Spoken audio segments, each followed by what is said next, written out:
મિત્રો સ્વાગત છે તમારું। તો મિત્રો આપણે આજે એવી સ્ટોરી વિશે વાત કરવાના છીએ કે તમે સાંભળીને ચોંકી જશો।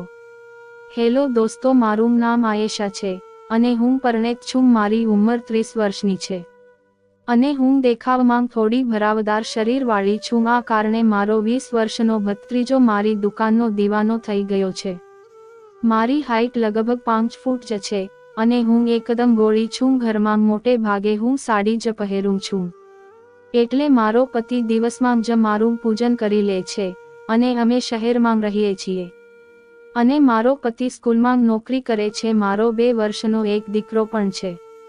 અમારા લગ્નને ભલે 5 વર્ષ થઈ ચૂક્યા હતા, પરંતુ મારો પતિ મારા બુકનો દીવાનો છે। સામાન્ય રીતે તો બુકનો રંગ કાળો હોય છે અને ક્યારેક ક્યારેક તો મેકઅપ પણ કરી લેતી હતી। આટલા મહિને કંઈક એવું થયું કે જેનો મને બિલકુલ પણ અંદાજો હતો નહીં। સાંજે મારો પતિ અનવર ઘરે આવી રહ્યા હતા। તેમના કોઈ મિત્રની લગ્નની પાર્ટી હતી, એટલે તેમને દોસ્તો સાથે દારૂ પી લીધું અને જ્યારે તે બાઇક ઉપર ઘરે આવી રહ્યા હતા તો આવતા આવતા તેમનો એક્સિડન્ટ થઈ ગયો, જેમાં તેનો એક પગ ફ્રેક્ચર થઈ ગયું અને પગનું હાડકું તૂટી ગયું।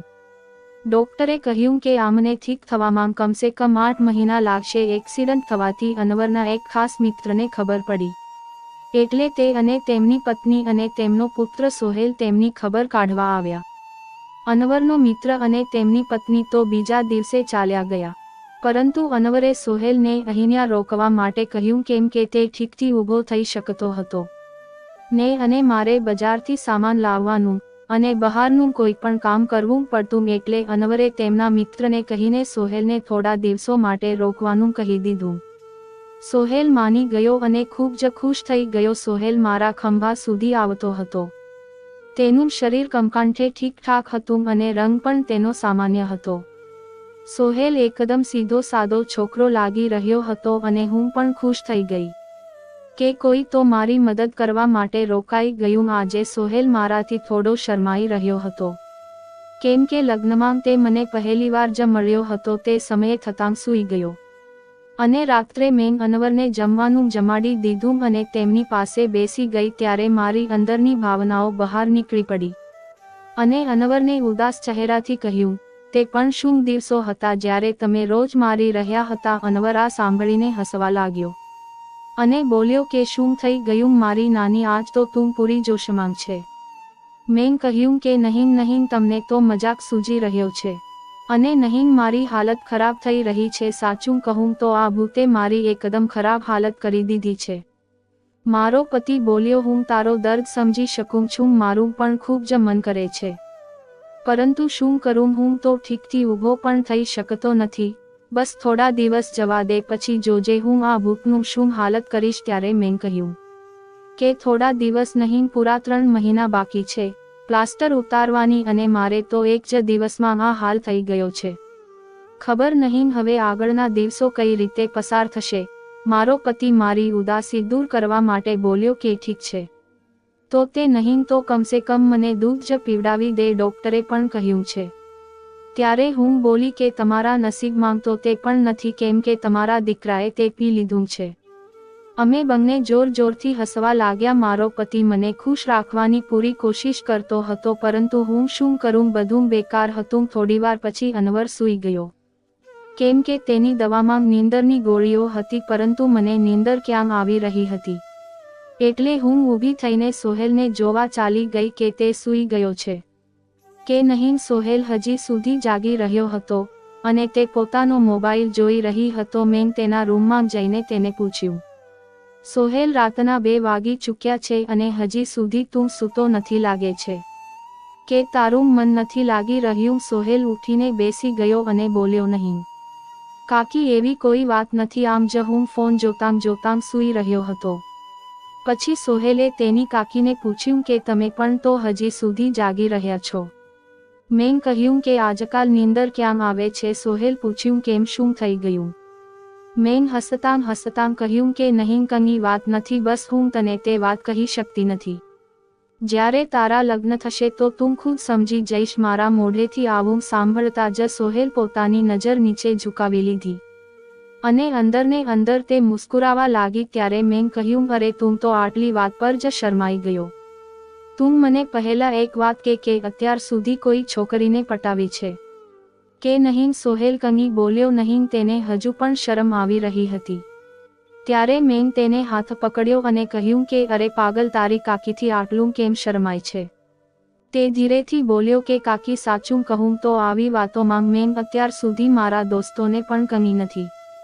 તો મેં કહ્યું કે તું મને જ તારો દોસ્ત સમજ, કેમ કે મને આવી બધી વાતો કરવામાં ખૂબ જ મજા આવે છે. સોહેલ કહ્યું કે કાકી, એક છોકરી હતી, પરંતુ અત્યારે તેને મારી સાથે ફ્રેન્ડશિપ તોડી નાખી છે. મેં તેને કહ્યું કે તે તેની સાથે વાત તો કરી હશે ને? તો સોહેલ બોલ્યો કે નહીં કાકી, સાચું કહું તો મેં તેને તો એવી રીતે હાથ પણ લગાવ્યો ન હતો. કહ્યું, તું તો એકદમ શરીફ ભોળો છે, કોઈ વાત નહીં. હવે તું મારી પાસે આવી ગયો છે ને હું તને બધું શીખડાવી દઈશ. હું વાતો કરતાં કરતાં સોહેલના રૂમમાં જ સૂઈ ગઈ. સવારે જ્યારે મારી આંખ ખુલી તો સોહેલ બેડ ઉપર હતો નહીં. તે મને બહાર દરવાજા પર પાસે ઊભીને જોઈ રહ્યો હતો. મારા ઉઠતા જ સોહેલ મને ગુડ મોર્નિંગ બોલ્યો. મેં પૂછ્યું, શું જોઈ રહ્યો છો? તો તે બોલ્યો, કાકી, તમે ખૂબ જ ખૂબસૂરત લાગી રહ્યા છો. અચ્છા, તો હવે તું સવારે ખૂબસૂરતીનો નજારો લઈ રહ્યો છે અને રાત્રે તો ખૂબ જ શરમાઈ રહ્યો હતો. સોહેલ મુસ્કુરાઈને કહેવા લાગ્યો કે કાકી, તમે જો ખોટું ન માનો તો એક તમને વાત પૂછી શકું છું? મેં કહ્યું, અરે પાગલ, મને ભલા તારી વાતનું શું કામ ખોટું લાગશે? જે પણ તને પૂછવું છે તે પૂછી શકે છે. સોહેલ મને કહેવા લાગ્યો. તેમની આ વાત સાંભળીને મને સવારનું આવી ગયું. તેના પછી સોહેલ મારી સાથે એકદમ ભળી ગયો અને તે હવે મારાથી શરમાતો નથી. હું પણ હવે ખૂબ જ ખુશ રહેવા લાગી, કેમ કે મારો પણ સમય સારી રીતે પસાર થવા લાગ્યો. સોહેલને આવ્યાને 15 દિવસ થઈ ચૂક્યા હતા અને તે હવે મારી સાથે એકદમ ભળી ગયો હતો. તે બહારના બધા કામ કરી લેતો, બજારથી સામાન પણ લાવી દેતો, તેના કાકાની પણ મદદ કરતો, મારી રીતે ખૂબ જ સેવા કરવા લાગ્યો હતો. સાંજે મારું માથું પણ દબાવી દેતો અને ક્યારેક ક્યારેક મારી કમરની માલિશ પણ કરી દેતો. પરંતુ મારી પ્યાસ તો દિવસે ને દિવસે વધતી જતી ગઈ અને દિવસ પસાર થઈ રહ્યા હતા અને મારો પતિની હાલત પણ એવી જ હતી અને હવે મારી બરદાશ્ત કરવાની સીમાથી બહાર થઈ ગયું હતું. મેં વિચાર્યું કે હવે તો સોહેલ જ છે જે મારી પ્યાસ બુજાવી શકે છે. મારા પાડોશમાં પણ 2 છોકરા રહેતા હતા જે ભણતા હતા. તે પણ મારી ઉપર લાઈન મારતા હતા. જ્યારે પણ હું અગાસી ઉપર મારા વાળ સુખાવવા કે કપડાં સુખાવવા જાતી તો તે લોકો મને ઘૂરતા રહેતા હતા. મને એમ થયું કે તે બંનેમાંથી કોઈ એકને હું કહું, જેથી કરીને થોડા સમય માટે મારું કામ ચાલી જાય. પરંતુ પછી મેં વિચાર્યું કે હું ઘરની ઇજ્જત છું અને કાલે સવારે આ બેમાંથી કોઈ એક મને અથવા તો મારા પતિને બદનામ કરે તો. એટલે મેં તેમને ભાવ આપ્યો નહીં, પરંતુ સોહેલ તો ઘરનો જ છે. એટલે મેં વિચાર્યું કે સોહેલ જ મને શાંત કરી શકે છે. આજે મેં એકદમ પાકો પ્લાન બનાવી દીધો હતો અને આજે તો હું સોહેલને ફસાવીને જ રહીશ. તેના પછી હું કિચનમાં જમવાનું બનાવવા માટે ગઈ. જેવો સોહેલ નાઈને ફ્રેશ થઈને જ્યારે કિચનમાં આવ્યો તો હું દૂધ કાઢવા લાગ્યો. હું એક ગ્લાસમાં દૂધ કાઢી રહી હતી. મારો દીકરો અત્યારે નાનીના ઘરે ગયો હતો, કેમ કે ઘરમાં તેને સંભાળવા વાળું કોઈ ન હતું. એટલે એક્સ્ટ્રા દૂધ મને કાઢવું પડતું હતું અને ઘરમાં મારા પતિ અને સોહેલના સિવાય બીજું કોઈ હતું નહીં. એટલે મને પણ ડર હતો નહીં. જેવો સોહેલ અંદર આવ્યો તે મને જોઈને ગભરાઈ ગયો અને કહેવા લાગ્યો કે સોરી કાકી, સોરી, મને માફ કરી દો, મેં જોયું નહીં. અને ત્યારે તે બહાર જવા લાગ્યો, પરંતુ મેં તેને રોકી લીધો અને કહ્યું કે અરે સોહેલ, શું થયું? કોઈ વાત નહીં, અંદર આવી જા. સોહેલ બોલ્યો, અરે કાકી, પણ અત્યારે હું કેમ અંદર આવી શકું? તો મેં કહ્યું કે તું જલ્દી અંદર આવી જા અને મારી મદદ કર. સોહેલનું પણ મન કરી રહ્યું હતું, પરંતુ હું તેની બાકી હતી એટલે થોડો તે અનકમ્ફર્ટેબલ લાગી રહ્યો હતો. મેં તેને એકવાર ફરી કહ્યું, આટલો બધો કેમ શરમાઈ રહ્યો છે? હવે જલ્દીથી અંદર આવ અને મારી મદદ કર. ધીરે ધીરે સોહેલ કિચનમાં આવી ગયો અને મારી પાસે આવીને ઊભો. તે મને જોતો જ રહી ગયો. ત્યારે મેં તેને કહ્યું કે આવી રીતે મને કેમ તાકીને જોઈ રહ્યો છે? શું તે આજ સુધી નથી જોયું? સોહેલ બોલ્યો. માંગ કસમ કાકી, હું તમને કહી શકું તેમ નથી કે મને કેવું લાગી રહ્યું છે. ખૂબ જ મસ્ત છે કાકી. મેં કહ્યું કે હવે ઊભો ઊભો વખાણ જ કરતો રહીશ કે મારી મદદ પણ કરીશ? ત્યારે સોહેલ બોલ્યો, કાકી મને નથી આવડતું કે કેવી રીતે થાય. જેવી હું સોહેલની પાસે જવા લાગી તો મેં જોયું કે સોહેલ શરમાઈ રહ્યો છે. તેને જોઈને મારું મન ઉદાસ થઈ ગયું તો પણ હું હસવા લાગી. મેં નારાજગીથી સોહેલને હલકી ટપલી મારતા કહ્યું કે પાગલ, તે તો શરૂ કરવાની પહેલા જ બધું ખતમ કરી દીધું. તેના પછી જ્યારે સોહેલનો નશો ઉતર્યો તો તે હરડાઈને કહેવા લાગ્યો કે સોરી કાકી, મેં આવું પહેલા ક્યારેય કર્યું હતું ને એટલે મારાથી કંટ્રોલ થયો નહીં. તેને મારી કોઈ પણ વાત સાંભળી નહીં અને કિચનમાંથી તરત જ બહાર ચાલ્યો ગયો. મેં પણ તેને રોકવાની કોશિશ કરીને, કેમ કે હું સમજી રહી હતી કે આ બધું તેના માટે એટલું સહેલું નથી. આ બધામાં આજનું જમવાનું પણ મોડું થઈ ગયું. એટલે મેં જલ્દીથી જમવાનું તૈયાર કર્યું અને અનવરને રૂમમાં જમવાનું લઈને ચાલી ગઈ. અનવર પણ જમવાની રાહ જોઈ રહ્યા હતા. અનવર બિલકુલ સીધા સાદા અને સરળ સ્વભાવના માણસ છે. તે મારી ખૂબ જ ચિંતા કરે છે. જ્યારે હું તેમને જમવાનું આપવા ગઈ તો હું એકદમ પસીનામાં લથપથ હતી. મને જોઈને તે બોલ્યા, આટલી બધી ઉતાવળ શા માટે કરે છે? ધીરે ધીરે કામ કરને, તે તારો હાલ શું બનાવી રાખ્યો છે? ત્યારે મેં તેની છેડતી કરતાં કહ્યું કે આ તો કંઈ નથી. જ્યારે તમે કામ કરો છો ત્યારે હું આનાથી પણ વધારે ખરાબ હાલતમાં થઈ જાઉં છું અને ત્યારે તો હું તમને રોકવા માટે પણ કહું છું, પરંતુ તમે તો નો બેબી કહીને ઊભા રહો છો. મારા મોઢેથી આ સાંભળીને મારો પતિ હસવા લાગ્યો અને કહેવા લાગ્યો કે તું પણ છે ને, ક્યાંની વાત ક્યાં લઈ જાય છે. તેના પછી જમવાનું જમી લીધું અને મેં તેમને દવા પણ આપી દીધી. દવા લીધા પછી તેમને નીંદર આવી ગઈ અને તે આરામ કરવા લાગ્યા. હું પણ ખૂબ થાકી ચૂકી હતી એટલે હું નાઈને ફ્રેશ થઈને સોહેલના રૂમમાં તેને જોવા ગઈ તો તે પણ સૂઈ ગયો હતો. પછી હું પણ આવીને આરામ કરવા લાગી. બીજા દિવસે સવારે જ્યારે હું સોહેલને ચા આપવા ગઈ તો તે પોતાના મોબાઈલમાં કંઈક જોઈ રહ્યો હતો. મને જોઈને તેના ચહેરા પર હલકી મુસ્કાન આવી ગઈ. હું પણ તેને જોઈને હસવા લાગી અને પછી મેં તેને પૂછી લીધું કે શું વાત છે? તો સોહેલ બોલ્યો કે કાકી, તે મારું પહેલી વખતનો અનુભવ હતો. પ્લીઝ તમે ખોટું લગાડશો નહીં. હું સાચું કહું છું કે બિલકુલ પણ હું કંટ્રોલ કરી શક્યો ન હતો. ત્યારે મેં તેને રોકતા કહ્યું કે અરે બેવકૂફ, હું શું કામ ખોટું લગાડીશ? અને સાચું કહું તો મને પણ સારું લાગી રહ્યું હતું. તેના પછી મેં સોહેલને ચા આપી અને તેની સાથે બેસીને ચા પીવા લાગી. અમે બંને વાતો કરવા લાગ્યા. આજે સોહેલ તો મારા ફક્ત વખાણ જ કરી રહ્યો હતો. તેના મોઢેથી તો ફક્ત ફૂલ જ નીકળી રહ્યા હતા મારા માટે. કાકી, તમે તો ખરેખર ખૂબ જ સારા છો. હું તો વિચારી રહ્યો છું કે આખી જિંદગી તમારી સાથે જ રહું. આ 15 દિવસમાં મને તો જાણે સ્વર્ગ જેવો અનુભવ થવા લાગ્યો છે. અને ઉપરથી તમારી ખૂબસૂરતી. મેં મુસ્કુરાઈને કહ્યું, આજ તો તારા મોઢેથી મારા ફક્ત વખાણ જ નીકળી રહ્યા છે. લાગે છે કે તારો ઈરાદો ઠીક નથી. સોહેલ મારો હાથ પકડીને બોલ્યો, તમે સાચું કહી રહ્યા છો કાકી, આજે મારા ઈરાદા બિલકુલ ઠીક નથી. હવે તો તમારે મારી વાત માનવી જ પડશે. પ્લીઝ કાકી, તમે ના પાડશો ને? બસ એક રાત માટે મારી પત્ની બની જા, તેના પછી તમે જે પણ કહેશો હું તેમ જ કરીશ. ત્યારે સોહેલ કહી રહ્યો હતો ત્યારે તેના ગાલ તો લાલ ટમેટા જેવા થઈ ગયા હતા. મેં તેના માથા ઉપર હાથ ફેરવતા કહ્યું, અરે પાગલ, આટલો સિરિયસ કેમ થઈ ગયો? તને કોઈ પણ વસ્તુ માટે ક્યારેય પણ મેં ના પાડી છે અને આમ પણ તારો કાકો તો અત્યારે કંઈ કરી શકે તેમ નથી. અને તું આટલો શર્માને આટલો બધો શરમાય કેમ ચાલશે? હવેથી તું મને તારી કાકીને પણ ગર્લફ્રેન્ડ જ સમજશે. તો સોહેલ બોલ્યો કે કાકી, એક વાત છે, તમે એટલા સુંદર છો કે હું ઇગ્નોર કરી શકતો નથી. મેં કહ્યું, તેની ચિંતા કરને, હું બધી સગવડતા કરી દઈશ. તું બસ રાત્રે તૈયાર રહેજે. મારું આટલું કહેતા જ સોહેલ એકદમ ખુશ થઈ ગઈ અને થેન્ક યુ કાકી બોલતો બોલતો રહ્યો. કાકી, તમે ખૂબ જ સારા છો. તેના પછી હું ત્યાંથી ચાલી ગઈ. કેમ કે સાંજ પડી રહી હતી એટલે મારે અનવરને નવડાવવાનો હતો. અનવરને નવડાવીને પછી હું તેમને બહાર ફરવા માટે લઈ ગઈ. તેના પછી મેં જલ્દી બધું કામ પતાવી દીધું અને બંનેને મેં જમવાનું આપી દીધું. સોહેલ તેમના કાકા સાથે ખૂબ જ મસ્તી કરવા લાગ્યો અને ઘણી બધી તેની સાથે વાતો કરી. અમે ત્રણેય ખૂબ જ હસી મજાક કરી. પછી મેં અનવરને દવા આપી. દવા લઈને અનવર જલ્દીથી સૂઈ ગયા. હું અનવરનું માથું દબાવી રહી હતી.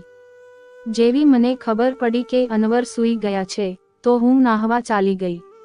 નાહીને મેં લાલ રંગની સાડી પહેરી લીધી અને એક સરસ મજાનું પરફ્યુમ પણ લગાવી અને થોડો મેકઅપ પણ કરી લીધું, જેથી મારો ચહેરો બ્લશ કરે. પૂરી રીતે તૈયાર થયા પછી મેં મારી કબાટમાંથી પહેલી પાવરવાળી દવા કાઢી, જે ક્યારેક અનવર લેતા હતા અને હું કિચનમાંથી હળદર અને બદામવાળું દૂધ તૈયાર કરવા લાગી. જેવું જ દૂધ તૈયાર થયું તો તેમાં મેં પહેલી તાકાતવાળી 2 ગોળી નાખી દીધી, જેથી સોહેલને થોડી તાકાત મળી જાય. આ બધું કરતાં રાતના 11 વાગી ગયા. પછી મેં જલ્દીથી દૂધનો ગ્લાસ ભર્યો અને સોહેલના રૂમમાં ચાલી ગઈ. સોહેલ ખૂબ જ આતુરતાથી મારી રાહ જોઈ રહ્યો હતો. જેવી હું અંદર આવી તો તે ઊભો થઈ ગયો અને મને જોવા લાગ્યો. જ્યારે તે કાકી બોલ્યો ને તો મેં પૂછી લીધું કે આવી રીતે કેમ જોઈ રહ્યો છે? તું મને કે હું કેવી લાગી રહી છું? સોહેલ કહ્યું, કાકી મન તો એમ કરી રહ્યું છે કે તમને અત્યારે ખાઈ જાવ ને. હસતાં તેને દૂધનો ગ્લાસ આપ્યો ને કહ્યું કે મને ખાવાની જરૂર નથી, બસ તું આ દૂધ પી લે. સોહેલ જલ્દીથી એક જ શ્વાસમાં આખું દૂધ પી લીધું. દૂધ પીતા જ મેં કહ્યું કે ચલો જલ્દીથી. આના પછી જે થયું તે કહેતા મને શરમ આવી રહી છે. જ્યારે મેં સોહેલને કહ્યું વધારે ખા નહીં, હજુ તો કેટલું ખાઈશ? તો સોહેલ જવાબ આપ્યો કે નહીં કાકી, તમને ખબર નથી કે આ કેટલી મીઠી છે અને આના તો અમે દીવાના હોઈએ છીએ. આ સોહેલની પહેલી પૂજા હતી એટલે તે અડધો કલાકથી વધારે પૂજા કરી શક્યો નહીં, એટલે મેં પણ તેને રોક્યો નહીં અને હું વધારે થાકી પણ હતી નહીં. પરંતુ સોહેલ તો પસીનો થઈ ચૂક્યો હતો. મને પણ 1.5 મહિના પછી પૂજનનું સુખ મળ્યું હતું તો હું પણ ખૂબ જ ખુશ હતી. તેના પછી સોહેલ થાકી ચૂક્યો હતો અને આરામ કરવા લાગ્યો. હું પણ ત્યાં જ હતી જ્યારે મેં તેને પૂછ્યું કે કેવું લાગ્યું ફર્સ્ટ ટાઈમ? તો સોહેલે જવાબ આપ્યો કે કાકી સાચું કહું તો એવું લાગી રહ્યું હતું કે જિંદગીના બધા સુખ એક સાથે મળી ગયા. તમે દિલના ખૂબ જ સારા છો. એમ કહું તો કે દુનિયાની બધાથી સારી કાકી છો. પછી અમે વાતો કરતાં સૂઈ ગયા. સવારે જ્યારે ઉઠી તો બિલકુલ ફ્રેશ અનુભવી રહી હતી. મેં ઉઠીને ચા નાસ્તો બનાવ્યો અને અનવરને પણ આપ્યો. તેના પછી સોહેલને પણ ચા આપવા તેના રૂમમાં ગઈ. તે પણ ઉઠી ચૂક્યો હતો. ચા લઈને તેને મને પૂછ્યું કે કાકી મને ડર લાગી રહ્યો છે કે ક્યાંક આપને કંઈક ખોટું કામ તો નથી કર્યું ને. મને લાગ્યું કે સોહેલને કદાચ પસ્તાવો થઈ રહ્યો છે. તેને સમજાવતા મેં કહ્યું કે સોહેલ તું એવું બિલકુલ પણ વિચાર નહીં. સાચું કહું તો આ મારી મજબૂરી હતી, કેમ કે તારા કાકા આ 2 મહિનાથી ઠીક નથી અને મને આટલી બધી રાહ જોવી પડે એમ હતી અને આટલી રાહ જોવી મારાથી ખૂબ જ મુશ્કેલ હતી. પરંતુ તું તે મારી ખૂબ જ મદદ કરી. પ્લીઝ તું ટેન્શન લેને અને હા આના વિશે કોઈને પણ કહીશ નહીં. સોહેલ હામાં માથું હલાવ્યું અને કહ્યું કે કાકી આ મારી મજબૂરી બની ગઈ તો મારે થોડું વારંવાર રહીને આવવાનું થશે. તો કાકીએ કહ્યું કે મેં તને ક્યારેય મનાઈ કરી છે? આટલું કહીને હું હસવા લાગી અને સોહેલ ફરીથી મારા વખાણ કરવા લાગ્યો. કાકી તમારા જેટલા વખાણ કરું તેટલા ઓછા છે, ખબર નહીં. પાછલા જન્મમાં મેં એવું કયું પૂર્ણ કર્યું હશે જે તમારા જેવી કાકી મને મળી છે. સોહેલ મારી પાકી દોસ્તી થઈ ગઈ હતી. હવે જ્યારે પણ મારું મન થતું તો સોહેલ પાસે હું પૂજન કરાવી લેતી. આ વચ્ચે સોહેલના પિતાજીએ ફોન કર્યો કે હવે તું ઘરે આવી જા, પરંતુ સોહેલના ના પાડી દીધી. હવે મારો પતિ અનવર પણ ચાલવા ફરવા લાગ્યો હતો. અમે લોકો બજારમાં પણ ફરવા લાગ્યા હતા. સાંજે જ્યારે અનવરને સુવડાવીને હું સોહેલ પાસે જતી તો તે મારા પગ દબાવતો, મારી કમરની માલિશ કરતો અને મારું માથું પણ દબાવી દેતો. હું સોહેલને કહેતી કે મારા માટે આટલું બધું કરવાની કોઈ જરૂરત નથી, પરંતુ તે મારું કંઈ માનતો હતો નહીં અને કહેતો કે ચૂપ રહો કાકી, તમે આખો દિવસ કેટલું બધું કામ કરો છો એટલે થાકી જાવ છો. આટલું તો મને પણ કરવા દો. મિત્રો તમને બિલકુલ પણ પસંદ આવ્યું હશે ને, કેમ કે મેં કાકીના પવિત્ર સંબંધને ખરાબ કરી દીધો, પરંતુ સાચું કહું તો હું પણ એવું કરવા માંગતી હતી નહીં.